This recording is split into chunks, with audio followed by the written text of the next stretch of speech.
Oh, kein Hut da, das sieht komisch aus. Ich brauche noch einen Hut.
Vielen Dank denen, die uns besuchen am Samstag am Leimenhoffest. Es war ein toller Tag mit vielen Begegnungen und vielen Gesprächen.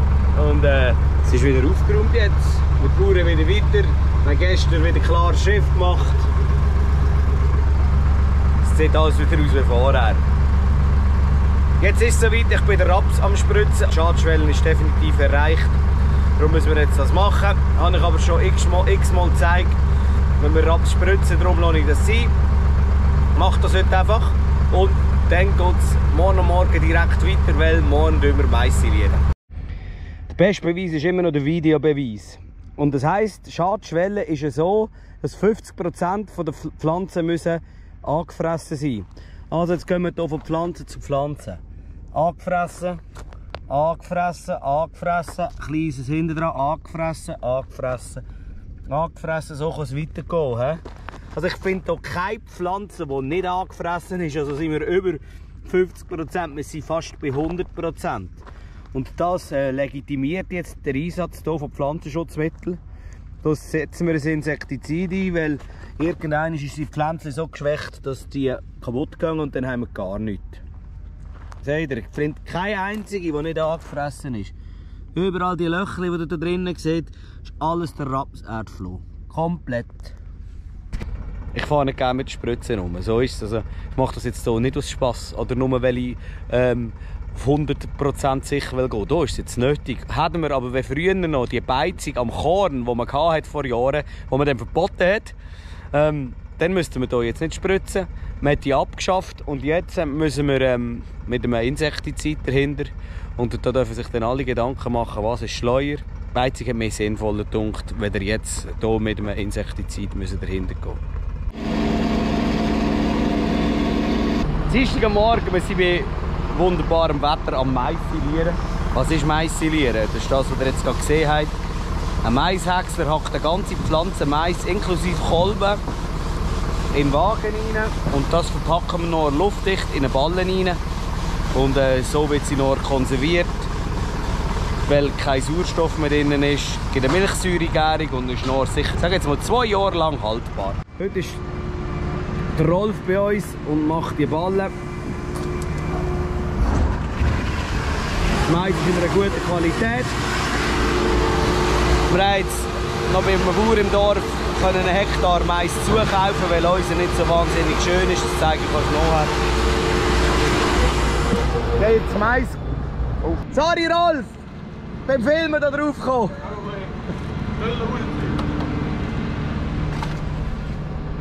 Ich habe noch den Notstopp gedrückt vor laut filmen. Das Mais geht hier von diesem Bunker geht das Loch auf, geht noch in die Presskammer. Und wird noch hier drin eine Presse zu einem Ballen. Und hier vorne wird noch mit Folie die ganze Luft dicht gemacht. Da kommt der Marco, packt die ganze Geschichte und versorgt sie.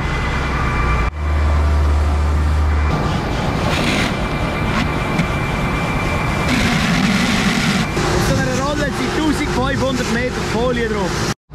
Und weil wir relativ spät sind mit Silieren, ist es wichtig, dass jedes Korn hier richtig gut gequetscht ist. Und das macht der Hexen da drin einen extra Kornquetscher, weil Tiere können das Korn im Magen nur auflösen, wenn es verletzt ist. Ein ganzes Korn, das nicht verletzt ist, kann die Kuh nicht brauchen. Das geht genau so, wie es in den Magen rein ist, hinten wieder raus. Und am Schluss landen die Ballen hier hinten in unserem Ballenlager. Wir können jetzt den Mais auch in die 2 Silo einfüllen, wir haben noch Platz.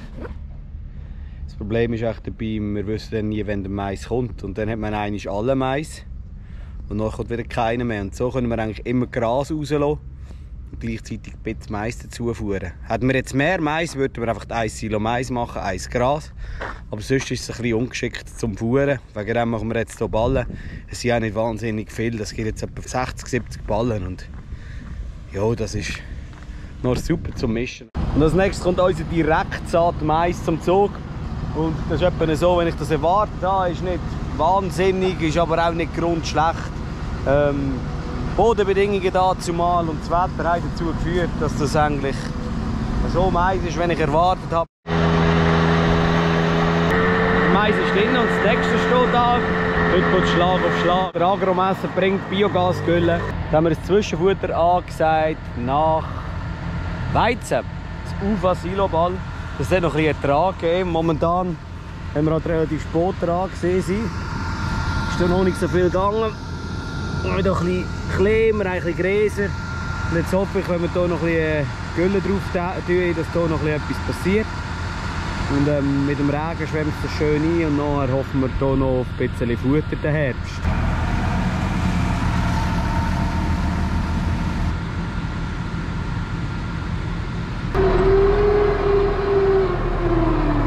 Wenn man den Lohnunternehmer Gülle führen und zuschaut, bringt es auch nichts, kann man es selber machen. Darum zurück an die Arbeit. Ich kann Unkraut bekämpfen. Wir haben hier noch ein paar Felder, die wir noch vor dem Säen wieder bearbeiten, dass wir das Unkraut in den Griff bekommen. Zwischendrin habe ich jetzt gerade noch schnell Futter gemischt, aber kennt ihr ja.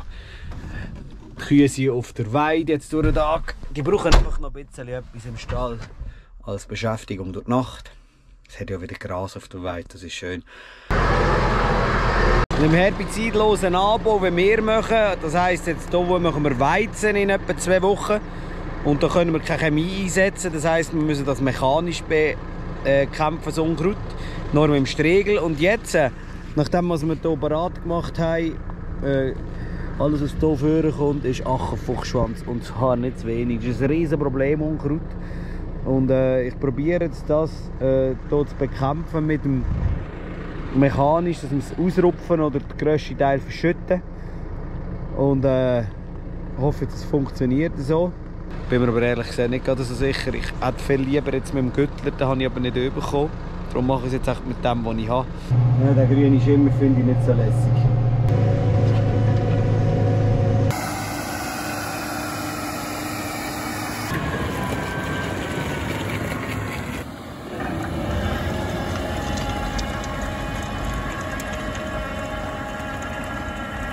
Das ist eine andere Art von Aufbruch von einer Kunstwiese. Aufbruch von einer Kunstwiese heisst, das ist 2 Jahre Kunstwiese gesehen. Nachher braucht man es wieder zum Getreide oder Raps oder Mais oder irgendwas produzieren. Viel ist man pflügen und dann ägen. Der Unterschied von dieser Maschine zu einer Fräse zum Beispiel ist einfach, dass sie brechen und nicht abeinander schneiden mit diesen Zinken. Also der Boden soll am natürlichen Punkt brechen. Und das ist bodenschonender. Wichtig ist, dass alles organische Material, das ihr hier seht, das Grüne am Boden, noch schön eingearbeitet ist. Muss aber natürlich dann auch immer bedenken, dass die Bodenbedingungen müssen stimmen für das. Und das scheint mir jetzt hier recht optimal zu sein, obwohl ich keine Erfahrung habe mit dem. Ja, das geht wirklich recht gut. Das gefällt mir. Probiert das dieses Jahr auch mal aus, statt zu fliegen, mal so die Kunstwiese eben zu bearbeiten. 10-15 cm ist das bearbeitet. Eine gute Sache.